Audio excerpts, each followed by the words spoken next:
بسم اللہ الرحمن الرحیم۔ السلام علیکم۔ آج ایک اقتباس مختار مسعود کی آواز دوست سے کا مضمون ہے مینار پاکستان، اس سے ایک اقتباس پیش کرتا ہوں میں۔ مینار قرارداد پاکستان کی مجلس تعمیر کی نشست تھی، میز کے ارد گرد تمام اراکین جمع تھے، میں آج ان میں پہلی بار شامل تھا۔ کارروائی کی پہلی شق غور کے لیے پیش ہوئی۔ میرا ذہن اس وقت برنارڈ شاہ کے اس مقولے پر غور کرنے میں مصروف تھا کہ وہ مقام جہاں خواہش قلبی اور فرض منصبی کی حدیں مل جائیں اسے خوش بختی کہتے ہیں۔ میں بلحاظ عہدہ اس مجلس کی صدارت کر رہا ہوں، مگر عہدے کو ایک عہد وفا کا لحاظ بھی تو لازم ہے۔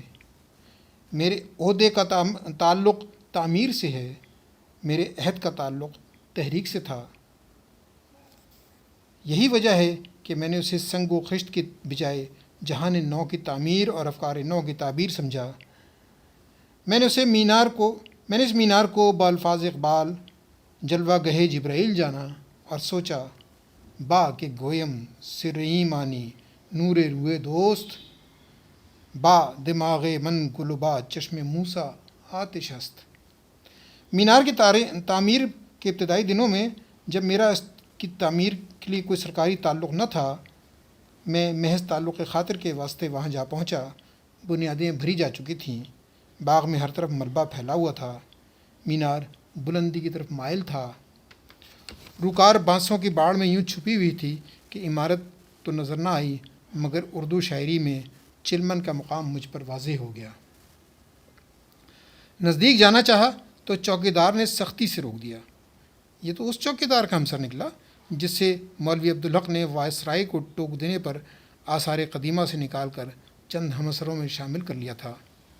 اب کہاں روز روز عبدالحق پیدا ہوں گے اور کسے فرصت ہوگی کہ عصر نو کے ملبے میں عزت نفس کو تلاش کرے اور ایسے چھوٹے چھوٹے واقعات پر مضمون لکھا کرے۔ میں نے چوکیدار سے پوچھا کیا بن رہا ہے؟ کہنے لگا یادگار بن رہی ہے۔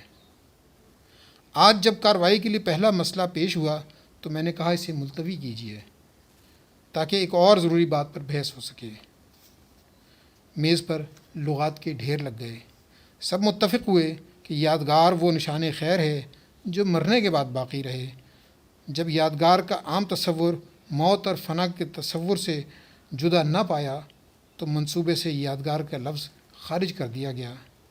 میز صاف کی گئی، لغات کی جگہ مینار قرارداد پاکستان کے نقشے پھیلائے گئے، اور جو تھوڑی بہت جگہ بچ گئی اس میں چائے کی پیالیاں سجائی گئیں۔ چائے شروع ہوئی تو بات بہت دور تک جا نکلی۔ شکریہ۔